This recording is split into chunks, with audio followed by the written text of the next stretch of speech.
At 09:47 a.m. on November 17, 1944, Private First Class Jacob Jake Hayes sighted the lead German grenadier's helmet through the unearthed 8-AG scope of his M1903A4 Springfield, positioned not in a tree nor in an attic, but flat on his stomach on the freezing pine needle-covered forest floor near the village of Wassenack in the Hurtgen Forest.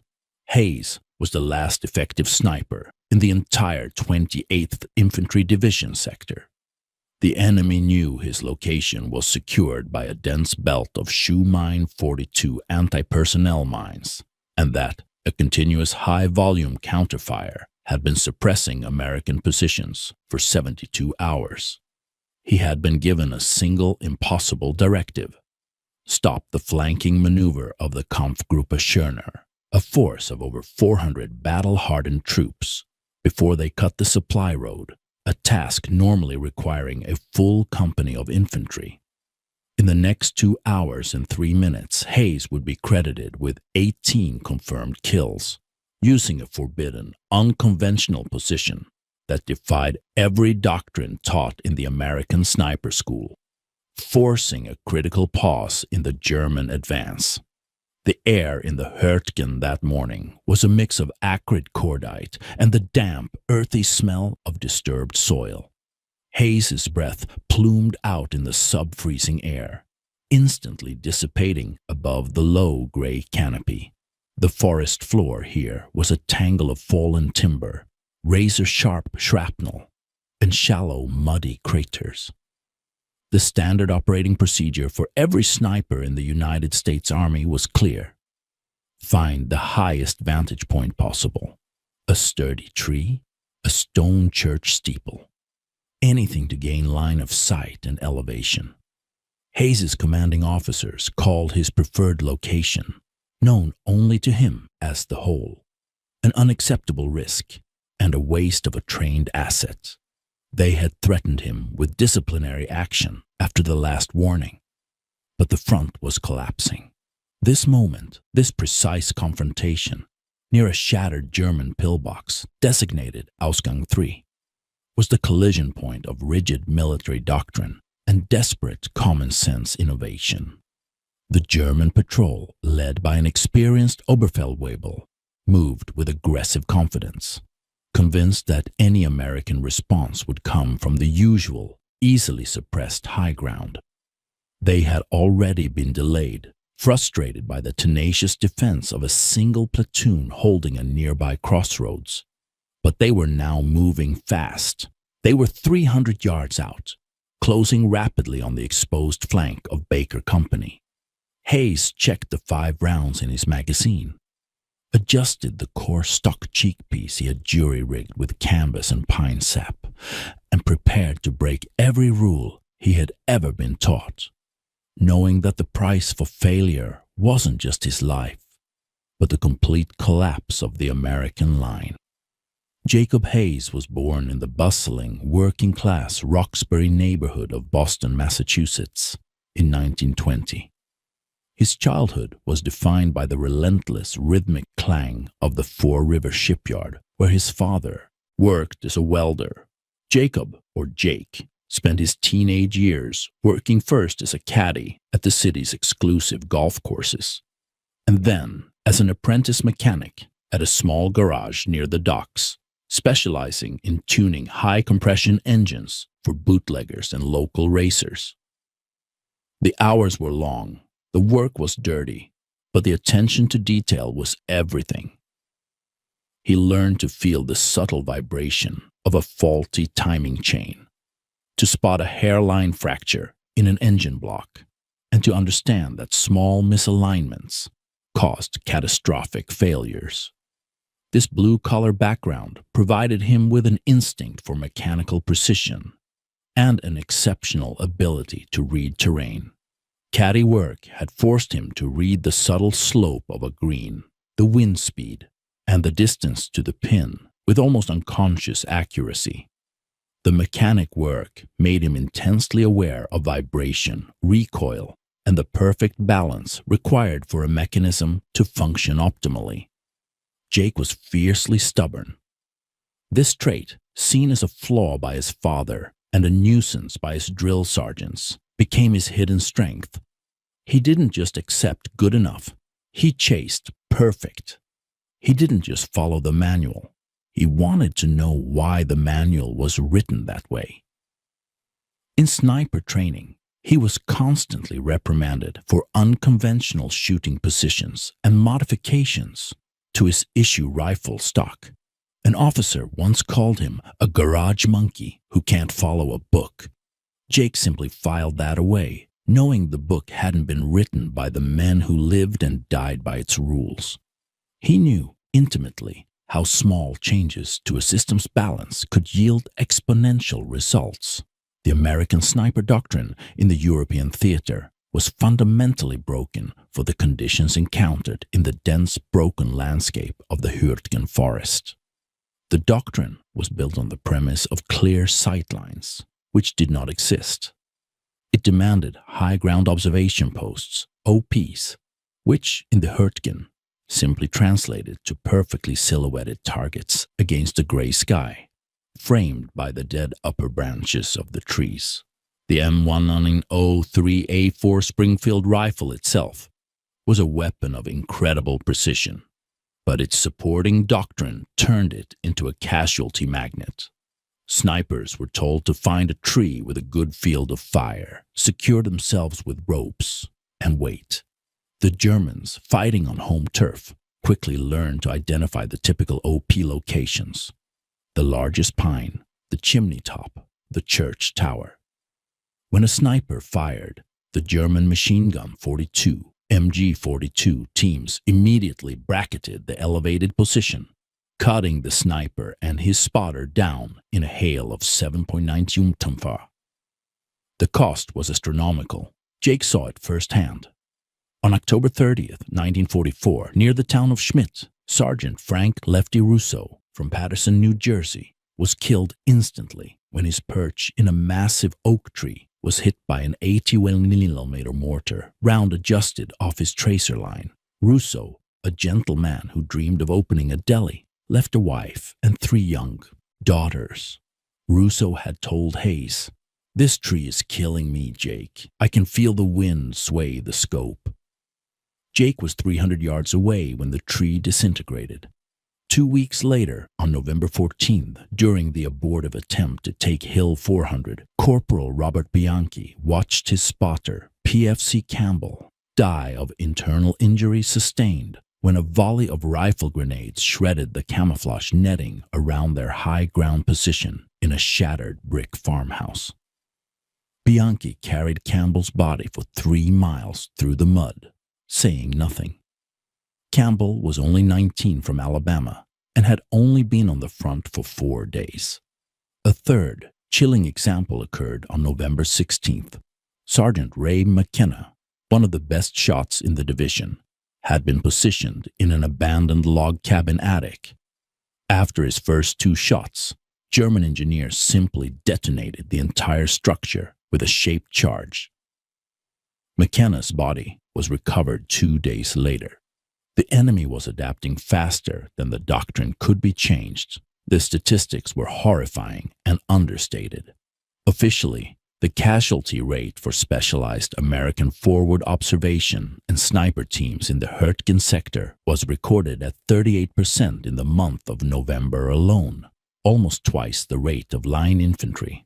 Unofficially, Jake estimated that 6 out of every 10 snipers who chose a high ground OP were hit within 48 hours of deployment. The German counter-sniper teams, often using captured Russian PU-scoped Mosin Nagants or their own Kar 98K with Zeiss Zielvier scopes, were systematically hunting American elevated positions, leading to a profound sense of helplessness. Every time Jake saw a sniper team move out, he felt the chill of their imminent death. Jake's frustration was palpable. He was a killer trained to save lives, but the very system he worked within was making him and his friends targets. He observed the forest floor, the subtle dips, the cover afforded by the root systems, the way a pine log could shield against fragmentation. He realized the problem wasn't the enemy's skill. It was the predictability of the American doctrine. The system was failing his men. The core issue, as Jake saw it, was vibration and stability when using the mandated elevated position. A man tied to a tree branch, no matter how sturdy, was an unstable firing platform. The slightest tremor, a breath, a strong gust of wind, the distant concussion of artillery, translated into angular movement at the scope, rendering the rifle inaccurate at the crucial moment. Furthermore, the mandatory high ground position severely limited a sniper's ability to rapidly change targets or extract himself after firing. Jake identified the root cause of the failures. The system prioritizes sightline over survivability and stability. He performed a simple mental calculation.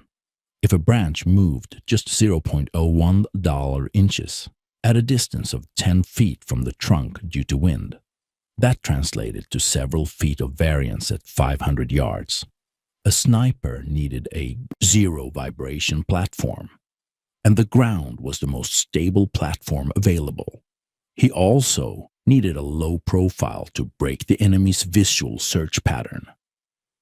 Jake brought his observation to Captain Edward Foster, the company executive officer, a man known for his rigid adherence to field manuals. "Sir, we are being slaughtered on the high ground," Jake said simply. "They know exactly where to look. We need to go under them." Foster, a recent West Point graduate with no combat experience, dismissed the concern instantly. "Hayes, the sniper manual is clear. Section 6, Part A. Achieve maximum elevation for superior field of fire. Your job is to eliminate targets, not to lie in the mud. The German artillery is within spec for this sector. We've calculated the probability of a direct hit. The manual works. It's pilot error or inadequate camouflage that is killing our men, not the regulations." Foster's words, "The manual works," felt like a punch to Jake's gut. The manual was a piece of paper, and his friends were dead. Jake walked away with a profound moral dilemma. Follow the rules and send more men like Russo and McKenna to their easily predictable deaths, or break regulations, risk a court-martial, and introduce an unconventional, untested method that might save lives. The choice wasn't really a choice at all. Every American loss reinforced his conviction that he had to become a rule breaker. He would trade the threat of prison for the chance to stop the relentless counting of his dead friends. The mechanical precision he learned tuning engines would now be applied to the deadly mechanics of warfare. The final shattering trigger came on the evening of November 16th, the same day McKenna was killed. Private Willie Sims, Jake's current spotter, and a 19-year-old kid from rural Nebraska, was clearly suffering from combat fatigue. Sims broke down in the cold, damp dugout, quietly sobbing into his ration kit. "I can't climb the tree tomorrow, Jake," he whispered. "I just can't do it. I saw McKenna's position. It's a death sentence." Sims wasn't afraid of dying. He was afraid of predictable, pointless death, a death that could be avoided by using common sense. Jake looked at the boy who was supposed to be his eyes and ears and saw not a coward, but a victim of a flawed system. This was the trigger. He could not send Sims up to die. He could not watch another friend become a silhouette. Jake's decision was immediate and absolute. The rules were written in peacetime. They had no place in the Hurtgen. Saving a life was more important than preserving the sanctity of a field manual. He told Sims to report himself sick with trench foot in the morning, and to tell no one where Jake was going. The moon that night was an intermittent ghost behind the low-hanging clouds, creating a dangerous shifting darkness. Jake slipped away from the company area at 10:15 p.m., moving toward the old logging trail that bordered the German-held sector. He carried his M1903A4, a field shovel, and the 6-inch length of high-tension wire he had salvaged from a wrecked German Kübelwagen, his secret modification material. The air was frigid, and the damp smell of pine sap and mud was heavy in the low-lying mist. He was going to build his position, his forest floor OP, in the hours before dawn. The night was a struggle against the frozen ground and the deafening silence of the forest, broken only by the distant, intermittent thump of outgoing American mortars. Jake worked alone. The grease from his rifle bolt was thick and cold on his hands, and the smell of oil and pine needles mixed on his wool gloves. His first task was to dig. He selected a spot beneath the dense, low canopy of a half-fallen pine, where the thick, interlocking root system formed a natural shield. The shovel struck frozen soil and stone repeatedly. The physical struggle was intense, a relentless, quiet battle against the earth. He worked until 1:15 a.m., scraping out a depression barely 18 inches deep and just wide enough to accommodate his shoulders and rifle. This was not a foxhole. It was a shooting scrape, designed only for concealment and stability. The modification was next. The main challenge of prone forest floor shooting was the tendency for the M1903A4's wooden stock to pick up and amplify the minimal vibrations of the firing cycle against the uneven ground, leading to an inconsistent point of impact. Jake used his mechanic's intuition. He took the high-tension wire and, using his knife and a smooth stone, began to meticulously wrap and secure the wire around the thin forestock of the rifle, just ahead of the front sight band. He was creating a micro-tension sling point, a small, isolated area of pressure against his firing hands that would stabilize the barrel in the uneven scrape.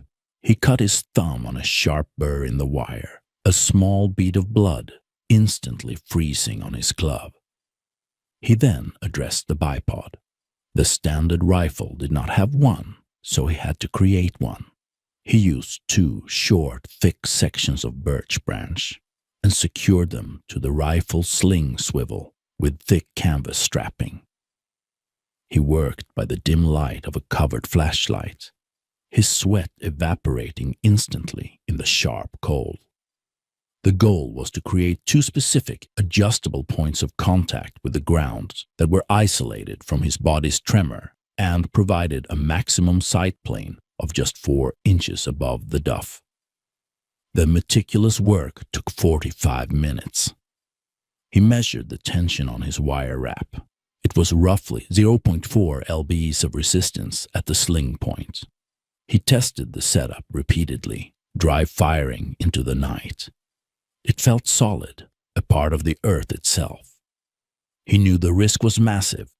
This was a non-authorized, field-made modification and a complete violation of his deployment orders.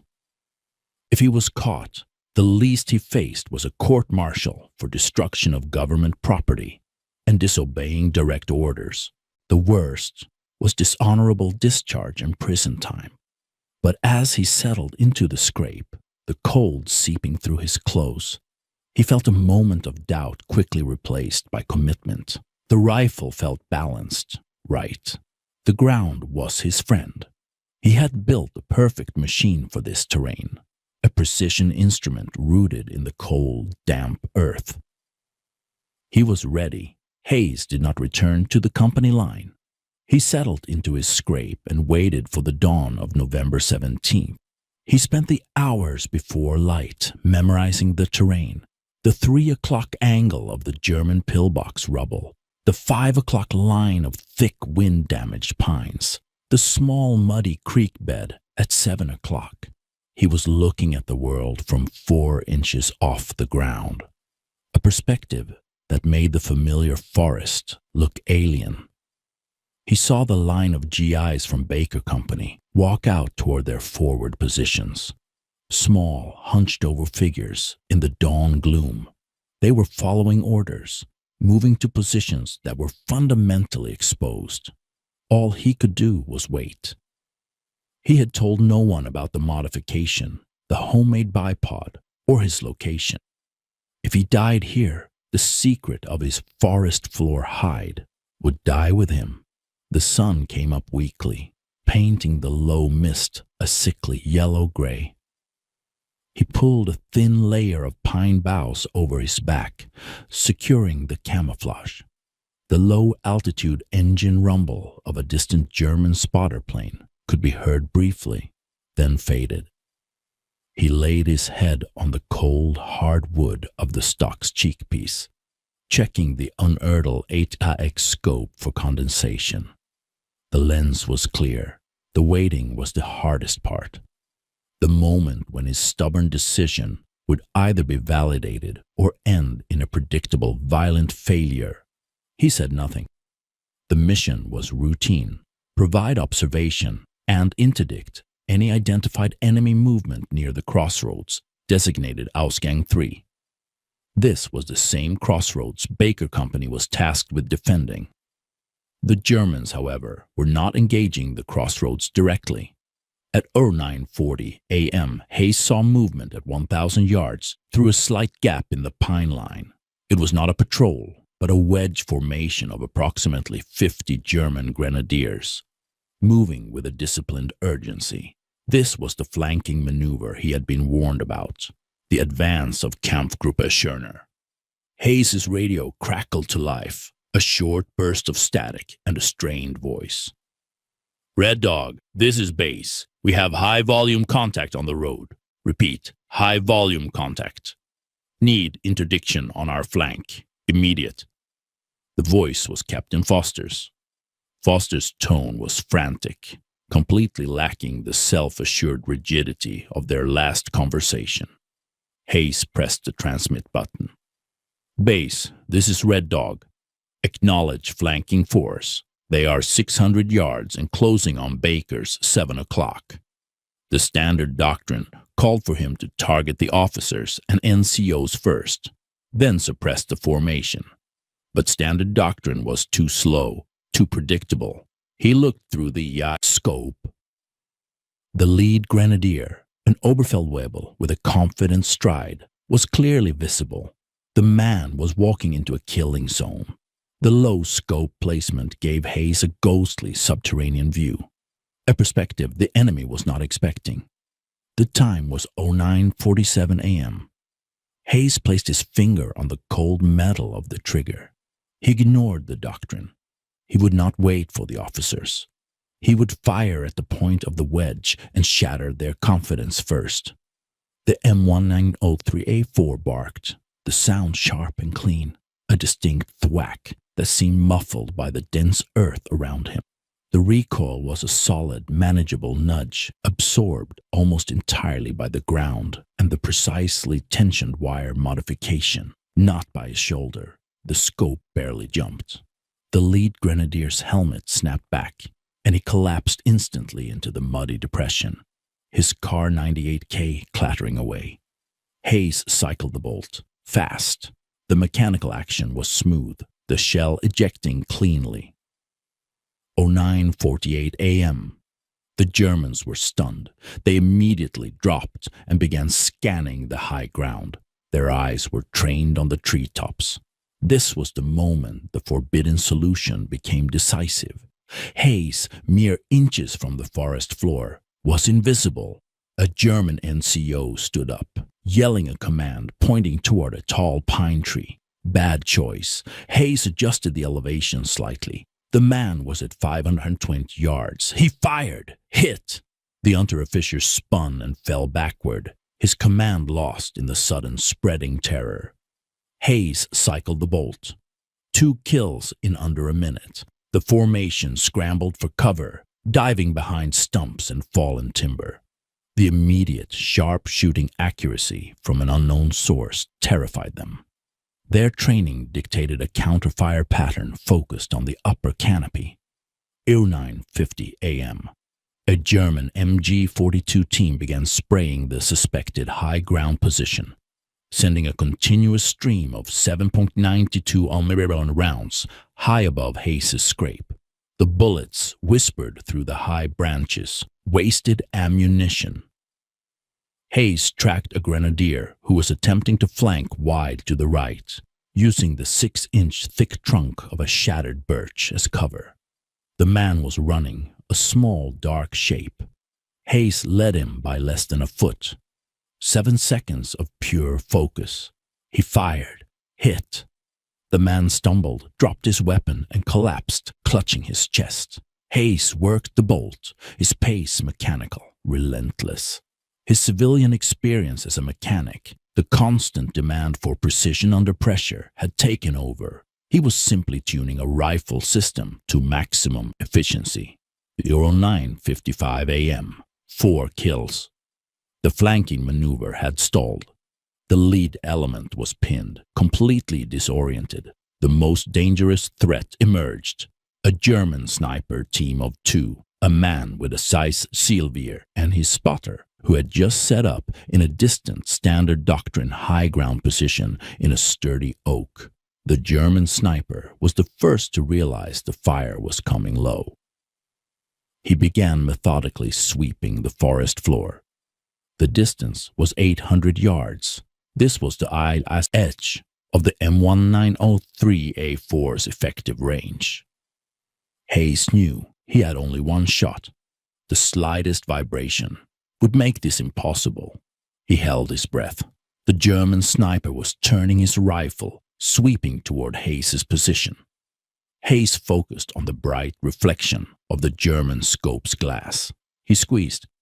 The recoil was the firmest yet, but the rifle held its 0. The German sniper's reflection vanished. Impact. The German slumped forward. The spotter immediately dropped his binoculars and fled. 10 a.m., 6 kills. He had eliminated the counter-sniper threat. Hayes kept firing, using the brief window of opportunity created by the enemy's confusion. He tracked the men as they moved from cover to cover, firing quickly, accurately. His low profile and the stable bipod allowed him to track, acquire, and fire in less than 6 seconds per target, unheard of in the unstable high ground positions. 10:30 a.m., the German formation was decimated. They were no longer advancing, merely trying to survive and extract their wounded. Hayes was down to 800 rounds remaining, total estimated ammunition for a sniper for this duration. The final threat came as the Germans attempted to retreat. An Oberleutnant, shouting orders, organized a desperate suppressive attack, firing his MP-40 submachine gun on the move. He was a brave man, but a target of opportunity. Hayes took aim. The officer was moving at a fast clip. He fired, hit. The officer dropped his weapon. The remaining German grenadiers broke, retreating into the dense forest, leaving behind a trail of dead and wounded. The flanking maneuver had been stopped. The supply road was secure. 11:50 a.m. Hayes ceased fire. He waited for another 10 minutes to ensure the retreat was complete. Guns dry after the final kill. The only sound was the faint radio static and the sound of his own heavy breathing. He had not moved from his scrape in over 2 hours. The mud was frozen to his face. The action sequence had validated the forbidden solution. He had achieved 18 confirmed kills in 2 hours and 3 minutes, stopping a force of over 400 with a single stable rifle, a wire modification, and a scrape in the cold earth. Hayes extracted himself from the scrape, stiff and numb with cold, the smell of burnt powder clinging to his clothes. He walked back toward the lines, his boots crunching on the frozen earth. As he neared Baker Company's position, Sergeant First Class Miller, the platoon leader, rushed out, his face a mixture of shock and relief. Miller's jaw was slack. "Hayes, what in God's name happened out there?" Miller stammered. We heard one rifle, but it was like a machine gun. They just stopped, completely broken. Our spotters are reporting 18 bodies, maybe more, left on the tree line. The lead German officer is dead. 18 confirmed kills, 0 probables, 1 man. Hayes' reaction was calm, matter of fact. The adrenaline was fading, leaving only the dull ache of the cold. I found a better firing position, Sarge. It was stable. Miller, a hardened veteran, walked over and looked at Hayes' rifle, noticing the crude homemade bipod and the high-tension wire wrapped around the stock. "What did you do to your rifle, Hayes? That thing is not standard issue." "It shoots," Hayes said simply, shrugging off the scrutiny. He focused on the immediate task. He began to check the damage on Miller's position, processing the raw data of the kill streak. Miller's crew chief, a corporal named Dean, was counting the impact craters on the pillbox. The amazement was universal. The men felt they had been saved by a ghost. Later that afternoon, back in the relative safety of the rear, Private First Class Ted Harrison, a sniper from the adjacent 110th Regiment, heard the stories. Harrison was a meticulous, by-the-book marksman who had lost his spotter just days earlier. He sought Jake out near the company mess tent. "They say you got 18, Harrison said, his voice low with respect and suspicion. "They say you were shooting prone in the mud. How did you do it?" "My rifle jumps when I try to shoot low. The wood stock moves on the uneven ground. I can't stabilize the crosshairs." Hayes explained reluctantly the simple premise. "You need to decouple the rifle from the vibration. The ground is stable, but the rifle touching it isn't. I used tension wire on the stock and a short, fixed bipod to create a stable 3-point contact. The stock doesn't flex, the rifle doesn't jump. It makes the ground the shooting platform." He demonstrated the principle with a stick and a piece of string. Harrison's eyes widened as the technical explanation clicked into place. "It's physics," he breathed, "not marksmanship, decoupling the platform." Word spread instantly. It was underground adoption, a survival tactic passed from man to man, bypassing all official channels. By morning, every sniper in the 28th Division knew about the Boston bipod and the forest floor hide. By afternoon, mechanics and armorers were being asked for scrap high-tension wire and small pieces of wood. By evening, reports were trickling back from the front that American fire was becoming inexplicably accurate, and the German counterfire was becoming less effective. The officers didn't notice initially, attributing the shift to a change in German tactics or simply luck.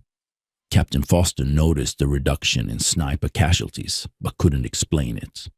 He still saw Hayes' rifle modification as a violation of regulations. But he couldn't argue with the results. There was no official documentation, no engineering approval, just whispered conversations and the constant rhythmic tap-tap-tap of men modifying their stocks in the dark. It was an enlisted man's revolution, a truth discovered in the mud, not in a classroom. The Germans were the first to understand that a fundamental shift had occurred. Major Erich Hartmann, the highest-scoring ace in history, though primarily an airman, was in the area advising a forward Luftwaffe observation unit. He received the reports detailing the collapse of Kampfgruppe Schörner's flank. The reports were deeply confusing. Intelligence reports from the field stated, "The enemy's fire is coming from an impossible angle. It is not elevated. The fire is too precise, and the shooter is completely invisible. We are unable to suppress the position with standard bracketing fire." A German counter-sniper team, led by Oberschütze Klaus Vogel, an experienced hunter of American high-ground OPs, was sent to examine the scene. Vogel's team found 18 bodies. They also found the shallow scrape, still cold and partially filled with mud. The American was a ghost, Vogel reported.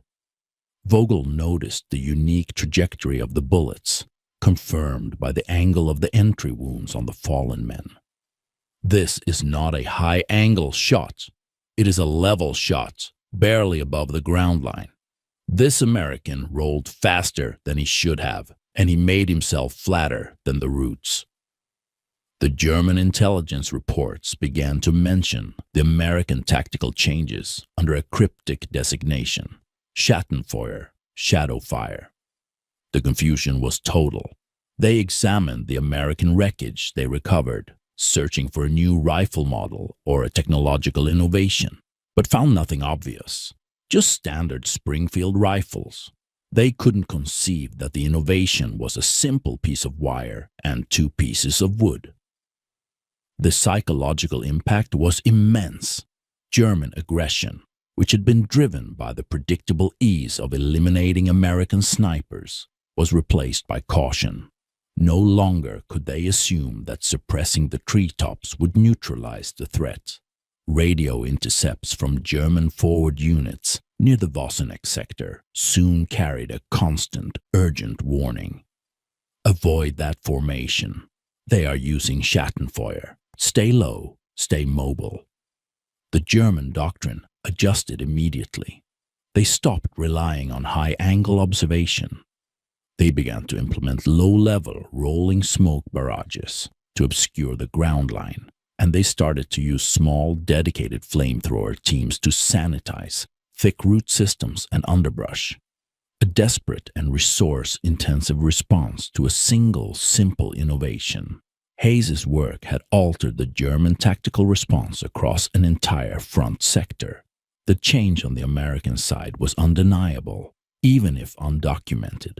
The cold, hard numbers told the story that the field manuals refused to acknowledge.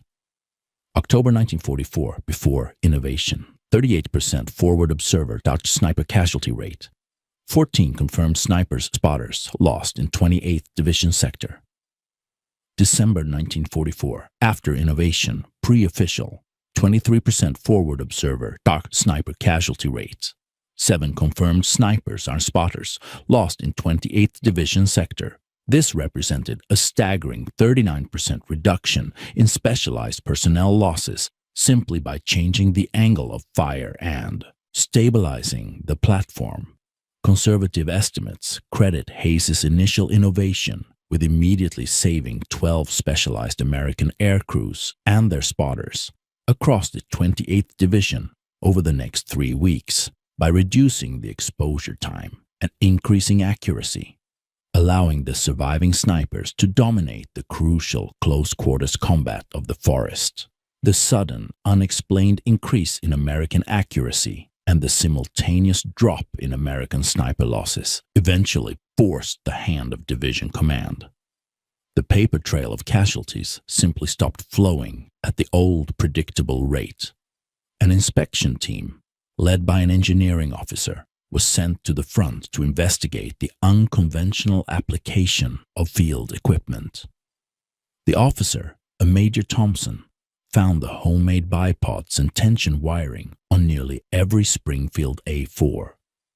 Major Thompson's report sat on desks in divisional headquarters for nearly 6 weeks. The debate was fierce. Punish the entire corps of snipers for violating regulations and destroying government property, or approve the method and risk setting a precedent for enlisted improvisation. The results, however, were too overwhelming to ignore. The engineering team grudgingly evaluated the modification, concluding that the 4-stock stabilizing wire provided a measurable reduction in muzzle climb and a superior bedding contact point for prone firing on uneven surfaces. They didn't call it a bipod. They called it an asymmetrical support contact system. In February 1945, an order quietly came down from headquarters. Not for a new weapon, but for a new training program.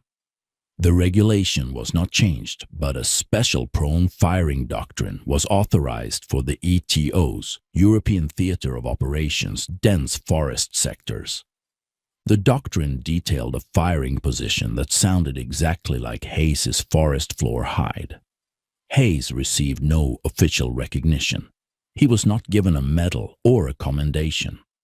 Instead, he was immediately reassigned to a temporary duty as a specialized firing instructor for the new training program, ensuring his method was taught to the next generation of snipers.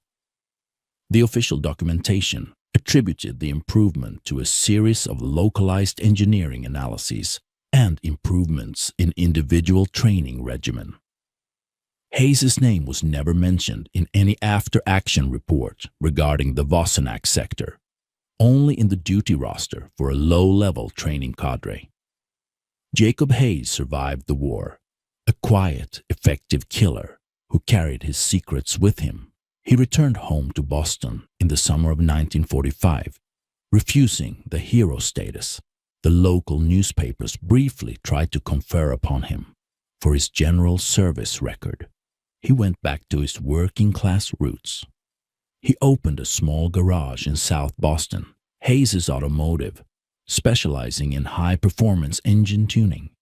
The meticulous focus he once applied to zeroing his rifle was now applied to setting the perfect carburetor float, level, and ensuring the proper valve clearance on a flathead V8.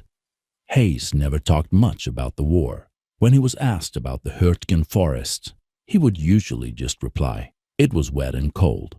He maintained a quiet annual ritual. Every year on November 17th, he would take a new, perfectly tuned rifle to a remote shooting range, place it on a simple block of wood just above the dirt, and fire a single, perfectly aimed shot.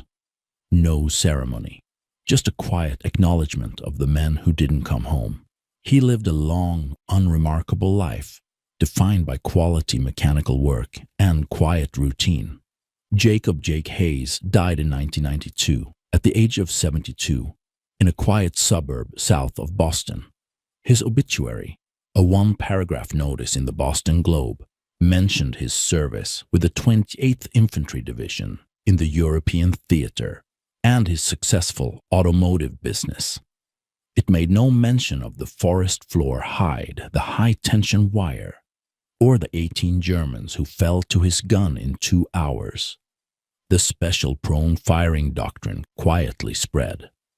After the war, the principle of a stable ground contact firing platform became standard in the U.S. Army's new sniper school curriculum. The lessons learned in the Hurtgen's cold mud, that a low stable position is superior to a high unstable one, were passed on to other nations, and the core concept is now integrated into the design of virtually every modern long-range rifle system. From the introduction of the Harris bipod to modern precision chassis systems.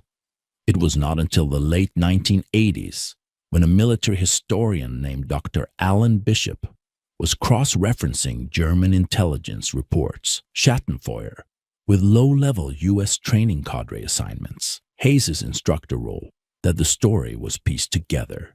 The historian's calculation confirmed the staggering impact. The concept, born from a mechanic's need for perfect balance, was conservatively credited with reducing sniper losses across the ETO by an estimated 15% in the final 6 months of the war.